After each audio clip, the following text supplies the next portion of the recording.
చూస్ country delight, live better. ఇప్పుడే country delight app ని download చేసుకోండి.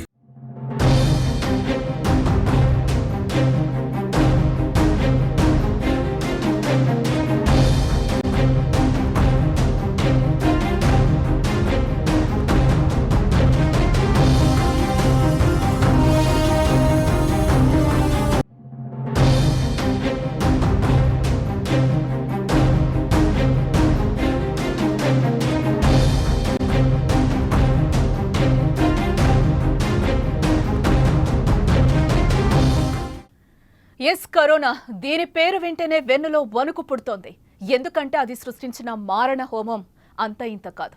గడిచిన 5.5 నుంచి ప్రపంచవ్యాప్తంగా లక్షల మంది ప్రాణాలు బలి తీసుకున్న కరోనా మహమ్మారి ఎన్నో కుటుంబాల్లో విషాదాలను కూడా నింపింది.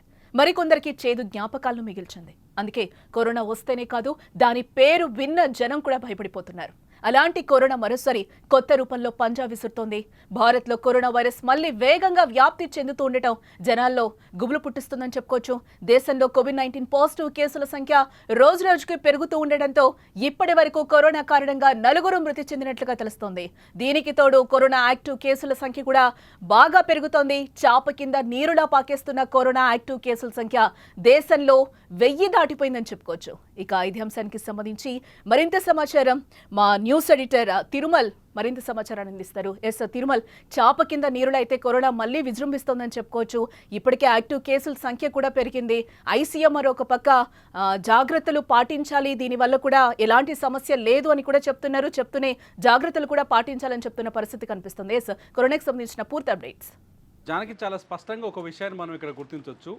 కరోనాతో ఎటువంటి భయం లేదు. ఇప్పుడు ఏదైతే కరోనా వచ్చిందో, ఏ వేరియంట్ అయితే దేశంలో విస్తరిస్తుందో ఆ వేరియంట్తో ఎటువంటి భయం లేదని చెప్తుంది కేంద్రం. కానీ జాగ్రత్తగా ఉండమని చెప్తోంది. కానీ సిచ్యువేషన్ చూస్తుంటే చాలా జాగ్రత్తగా ఉండాలనేది చాలా స్పష్టంగా మనకు అర్థమవుతుంది. ఎందుకంటే గతంలో ఉన్న అనుభవాలు అటువంటివి. భారతదేశంలో సెకండ్ వేవ్ మిగిల్చిన విషాదం ఎవరు భరించలేనిది, ఎప్పుడు ఊహించని విషాదాన్ని మిగిల్చింది. సో ఇది ఇప్పుడు దేశంలో విస్తరిస్తున్న ఈ వేవ్ను చూస్తే కొంత భయపడాల్సిన పరిస్థితి అయితే కనిపిస్తుంది. చాలా జాగ్రత్త. ఎందుకంటే కరోనాని ఇప్పటికే మనం చాలా నిర్లక్ష్యం చేశాం. కరోనా పోయింది, కరోనా దేశంలో లేదు అని చెప్పేసి చాలా నిర్లక్ష్యంగా మనం ప్రవర్తిస్తున్నాం. ఉదాహరణకి మనం మెట్రో రైల్లో చూసుకోవచ్చు, లేకపోతే షాపింగ్ మాల్ చూసుకోవచ్చు. ఎక్కడా పెద్దగా ఈ పరిశుభ్రత పాటించిన దాఖలాలు లేవు. రోడ్లపైకి గతంలో పరిసరాలని చాలా పరిశుభ్రంగా ఉంచేవాళ్ళం. కరోనా వచ్చిన సమయంలో చెత్తా చెదారం లేకుండా జాగ్రత్త పడేవాళ్ళం. కానీ ఇప్పుడు మళ్ళీ వెరీ నార్మల్ అయిపోయినాయి. దేశవ్యాప్తంగా ఏది చూసినా వెరీ నార్మల్ అయిపోయింది. ఇప్పుడు మళ్ళీ ఒకవేళ కరోనా అటాక్ చేస్తే చాలా వేగంగా విస్తరించే ప్రమాదం ఉందని మనం కొంత చెప్పుకోవచ్చు. ఎందుకంటే లాస్ట్ వీక్ నుంచి చూస్తే, కరోనా లాస్ట్ వీక్కి ఈ వీక్కి తేడా చూస్తే కేసుల సంఖ్య చాలా వేగంగా పెరిగింది. లాస్ట్ వీక్ కొంచెం తక్కువగా కనిపించింది, కానీ ఒక్కసారిగా 750 కేసులు అదనంగా నమోదయ్యాయి. అంటే ఇది కొంత కరోనా వ్యాప్తి వేగంగా ఉంది అనే సంకేతాలని మనకిస్తుందని చెప్పాలి. ఇవాళకున్న డేటా ప్రకారం, లాస్ట్ వీక్ నమోదైన కేసులన్నీ చూసి ఇవాళకున్న డేటా ప్రకారం చూస్తే దేశంలో 1009 యాక్టివ్ కేసులు కనిపిస్తున్నాయి. అంటే ఒకేసారి 750. గతంలో లాస్ట్ వీక్లో కేవలం 250 కేసులు ఉండేవి. ఒక్కసారిగా 750 కేసులు పెరగడం అనేది కొంత ఆందోళన కలిగిస్తుందని చెప్పాలి. రెండో పాయింట్ వచ్చేసి 4 మరణాలు నమోదయ్యాయి దేశంలో.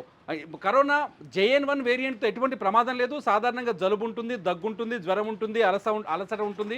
సో మనం ఆల్రెడీ వ్యాక్సిన్ తీసుకున్నాం కాబట్టి దీంతో ఎటువంటి ప్రమాదం లేదు అని మన వైద్య నిపుణులు చెప్తున్నప్పటికీ, కేంద్ర ప్రభుత్వం చెప్తున్నప్పటికీ 4 మరణాలు నమోదయ్యాయి. ముఖ్యంగా మరణించిన వాళ్ళలో ఒక యువకుడు కూడా ఉన్నాడు. మహారాష్ట్రలో చనిపోయింది ఒక యువకుడు, కేరళలో 2 చనిపోయారు, కర్ణాటకలో ఒక వృద్ధుడు చనిపోయాడు. సో సిచ్యువేషన్ కొంత మనల్ని భయపెట్టే విధంగా ఉందని చెప్పాలి.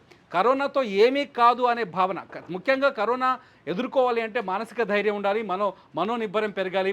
ఏం కాదు అనే టెన్షన్ పడాల్సిన అవసరం లేదు. కానీ సిచ్యువేషన్ ఎట్లుంది, మరణాల వైపు కూడా వెళ్తున్నాం, మరణాల వైపు డెత్ కూడా నమోదవుతుంది. ఇదంతా చూస్తే జాగ్రత్తగా ఉండాలి అనే విషయాన్ని చాలా స్పష్టంగా చెప్తుంది.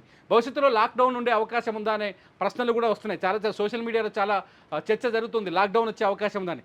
ఈ పెరిగెత్తున్న కేసులను చూస్తే ఈ వేగం మరింత పుంజుకుందనుకోండి, వచ్చే వారానికి మరింత పుంజుకుంటే అటువంటి రోజులు వచ్చే అవకాశం కూడా ఉందని చెప్పొచ్చు. ఎందుకంటే సింగపూర్ కావచ్చు, హాంకాంగ్ కావచ్చు, థాయిలాండ్లో కావచ్చు, ప్రతి వారం ఊహించని విధంగా రెట్టింపు అవుతూ పెరిగాయి కేసులు, రెట్టింపు అవుతూ వచ్చాయి. ఇది గతంలో ఏడాది క్రితం వచ్చిన ఒమిక్రాన్ ఏదైతే ఉందో ఆ వేరియంట్ నుంచి డెవలప్ అయిన JN.1 ఇప్పుడు ఇండియాలో 3 రకాల వేరియంట్స్ కనిపిస్తున్నాయి. ఒకటి JN1 కనిపిస్తుంది, రెండోది వచ్చేసి LF7, మూడోది వచ్చేసి NB1.8. ఈ మూడు వేరియంట్లు అంటే JN1కి సబ్ వేరియంట్లు LF1 అండ్ NB1.8 సబ్ వేరియంట్లు మూడింటికి ఒకే రకమైన లక్షణాలు కనిపిస్తున్నాయి.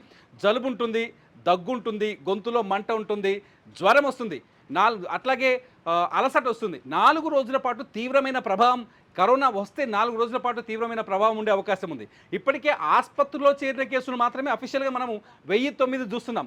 ఆసుపత్రిలో చేరిన కేసులనే తెలియదు. ఇండియాలో ఇది సహజమైన విషయం. జ్వరం వచ్చింది, జలుబు వచ్చింది అంటే సహజంగా మనం మామూలుగా వస్తుంటాయి పోతుంటాయి అని ఆలోచిస్తారు ఇండియాలో. కానీ అటువంటి సిచ్యువేషన్ని ఆసుపత్రికి చేరిన తర్వాత కానీ అఫీషియల్ రికార్డు వచ్చే ఛాన్సెస్ లేవు. ఇప్పుడు మనం 1009 కేసులు ఉన్నాయంటే దాదాపు 2000 పైన ఒక అంచనా వేసుకోవచ్చు ఆఫ్లైన్లో అనధికారికంగా. సో కొంత భయపడాల్సిన అవసరం అయితే ఉందనే విషయం చాలా స్పష్టంగా అర్థమవుతుంది. కేరళలో ముఖ్యంగా లాస్ట్ టైం ఉన్న రెండు దఫాల్లో కూడా కేరళలో చాలా ఎక్కువగా కరోనా కేసులు కానీ మరణాలు నమోదయ్యాయి. ఈసారి కూడా కేరళలో JN1 వేరియంట్స్ కావచ్చు, దాని సబ్ వేరియంట్ 2 కావచ్చు, 430 మంది ఎఫెక్ట్ అయ్యారు కేరళలో. దేశంలో అత్యధిక కరోనా కేసులు నమోదైన ప్రాంతంగా కేరళను చూడొచ్చు. రెండోది వచ్చేసి మహారాష్ట్రలో 209 కేసులు ఉన్నాయి. ఇవాళ వరకు ఉన్న అప్డేట్ ప్రకారం 200 కేసులు మహారాష్ట్రలో ఉన్నాయి. ఈ మహారాష్ట్రలో కూడా కోవిడ్ వ్యాప్తి కాస్త వేగంగా కనిపిస్తుందని చెప్పాలి. ఇకపోతే ఢిల్లీలో ఇవాళ 104 కేసులు నమోదయ్యాయి. ఈ వారంలోనే ఊహించని విధంగా 99 కేసులు వచ్చాయి. ఇప్పుడు ఢిల్లీ అనేది కొంత కరోనా పైన గట్టిగా చర్చిస్తున్న ప్రాంతం. ఇంకోటి ఇక్కడ భయపడాల్సిన అవసరం ఏంటంటే వచ్చేది రైనీ సీజన్, వర్షాకాలం వస్తుంది. ఇటువంటి వ్యాధులు ఏదైతే సార్స్ లాంటి వ్యాధులు వేగంగా విస్తరించే అవకాశం ఉంటుంది. పరిసరాల్లో చాలా డ్రైనేజీలు ఇవంతా కొంచెం పొంగిపోలే అవకాశం ఉంటుంది. పరిసరాలు కొంత అపరిశుభ్రంగా మారే అవకాశాలు ఉంటాయి. ఈ టైంలో కొంత కరోనా లాంటి వ్యాధులు వేగంగా విస్తరించే ప్రమాదం ఉంది. కాబట్టి జాగ్రత్తగా ఉండాల్సిన అవసరం ఉంది. ఖచ్చితంగా మళ్ళీ జనమంతా మాస్కులు పెట్టుకోవాల్సిన అవసరం ఉంటుంది. అట్లాగే చేతులు పరిశుభ్రంగా కడుక్కోవడం, శానిటైజర్ని రెగ్యులర్గా వాడటం, ఇటువంటి చర్యలు చేయాల్సిన అవసరం. సాధారణంగానే అంటువ్యాధుల్ని నిర్మూలించడానికి ఇవన్నీ చేయాలి. సాధారణంగా మన దగ్గర నిర్లక్ష్యం ఎక్కువ కాబట్టి కరోనానన్నా మళ్ళీ కొంత జనాల్ని జాగ్రత్త పరుస్తుందని మాత్రం అనుకోవాలి దానికి. ఎస్, అంటే తిరుమల ఇక్కడ ఇంకొకటి కూడా గమనించాలి మనం. ఇప్పటికే ఆల్రెడీ కూడా రాష్ట్రాల్లో 4 మరణాలు సంభవించాయి. ఈ వీక్లో మీరు చెప్పినట్టు చూసుకుంటే కేసెస్ సంఖ్య కూడా, యాక్టివ్ కేసుల సంఖ్య కూడా పెరిగిన పరిస్థితి అయితే మనకి కనిపిస్తుంది. అంటే సీజనల్ వ్యాధులు కూడా విజృంభించే అవకాశం ఉంది. ఇప్పుడే మనం రైనీ సీజన్లోకి ఎంటర్ అయ్యాము దాదాపుగా. ఎందుకంటే గతంలో మనం లాస్ట్ వీక్లో చూసుకుంటే సమ్మర్ ఎండింగ్లో ఉన్నప్పుడు కూడా ఇంకా కేసులు అయితే పెరిగిన పరిస్థితి అయితే మనకి కనిపిస్తుంది. అంటే నెక్స్ట్ వీక్ కూడా ఇంకా కేసెస్ పెరిగే ఛాన్సెస్ ఉన్నాయని అనుకోవచ్చు అంటారా మనం? జానికి ఇక్కడ నెక్స్ట్ వీక్ వచ్చే వారం కూడా కేసులు మరింత పెరిగే ప్రమాదం కనిపిస్తుంది. అవకాశాలు అయితే చాలా స్పష్టంగా ఉన్నాయి. ముఖ్యంగా ఎందుకంటే లాస్ట్ వీక్ అంతకుముందు వారం కేవలం 250 కేసులు మాత్రమే ఉన్నాయి. కొంత ఇండియా పట్టించుకోలేదు. కేంద్ర ప్రభుత్వం కొంచెం లైట్ తీసుకోవచ్చు అని చెప్పింది. WHO కూడా ఇది పెద్ద ప్రమాదకరమైన వేరియంట్ ఏం కాదు, గతంలో ఉన్న వేరియంట్స్తో పోలిస్తే మొత్తం 7 వేరియంట్స్లో 4 మాత్రమే ప్రమాదకరమైనవి. ఏదైతే COVID-19 నుంచి వచ్చిన వేరియంట్స్ ఏవైతే ఉన్నాయో ఈ మొత్తం 7 వేరియంట్లను గుర్తించింది WHO. 7 వేరియంట్లలో 4 ప్రమాదకరమైన, మిగతా ఈ పెద్దగా నెగ్లిజబుల్ అనే యాంగిల్లో వచ్చారు. కానీ ఒమిక్రాన్ వచ్చిన సెకండ్ వేవ్లో ఒమిక్రాన్ మనం గట్టిగా దెబ్బకొట్టింది. సో ఇటువంటి పరిస్థితిని మళ్ళీ ఎదుర్కోక ఉండాలి అంటే ఖచ్చితంగా కొంచెం జాగ్రత్తగా ఉండాలి. నెక్స్ట్ వీక్కి కొంచెం మీరు అడిగినట్టు నెక్స్ట్ వీక్కి మళ్ళీ కొంత ఇంక్రీజ్ అయ్యే అవకాశం అయితే కనిపిస్తుంది. ఎందుకంటే మన సింగపూర్, థాయిలాండ్ అక్కడ ఇప్పుడైతే ఈ ఎఫెక్ట్ అయిన దేశాల్లో చూస్తే పరిస్థితి చాలా వేగంగా వారానికి మారుతూ వచ్చింది. మన దగ్గర కూడా పెరగవచ్చు. ఎందుకంటే మన అజాగ్రత్తలో ఉన్నాం, జాగ్రత్తలో లేం. కాబట్టి కొంచెం జాగ్రత్తగా ఉండాల్సిన అవసరం ఉంది. నెక్స్ట్ వీక్కి మళ్ళీ పెరిగే ఛాన్సెస్ కూడా ఉందని చెప్పొచ్చు. ముఖ్యంగా పసిపిల్లలు, లేకపోతే ఏదైనా ఈ జలుబు సంబంధిత వ్యాధులతో ఇబ్బంది పడుతున్న వాళ్ళు, శ్వాస సంబంధిత వ్యాధులతో ఇబ్బంది పడుతున్న వాళ్ళు, లేకపోతే వృద్ధులు, ఇటువంటి అంటే వీక్గా ఉన్న వేరియంట్స్ విషయంలో కూడా చాలా జాగ్రత్తగా ఉంటేనే ఈ ప్రమాదం నుంచి తప్పించుకునే అవకాశం మాత్రం ఉంటుందని వైద్యులు సూచిస్తున్నారు. Janaki right Tirumala, thanks for the update. Yes, టోటల్గా అయితే భయం వద్దు, జాగ్రత్తలు పాటించాలి అని కూడా ICMR ఒక పక్క చెప్తున్న పరిస్థితి కనిపిస్తుంది.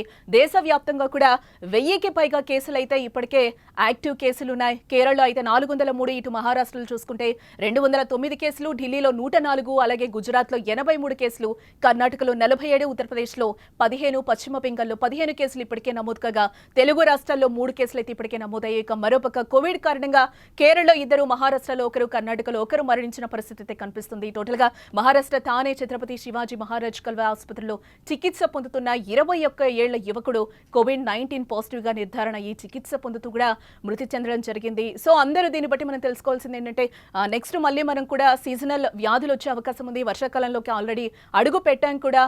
ఎండాకాలం నుంచే మనకి ఎప్పుడు చూసినా కరోనా వస్తూనే ఉంది. ఈసారి కూడా మళ్ళీ అలర్ట్స్ అయితే ఇవ్వడం జరిగింది.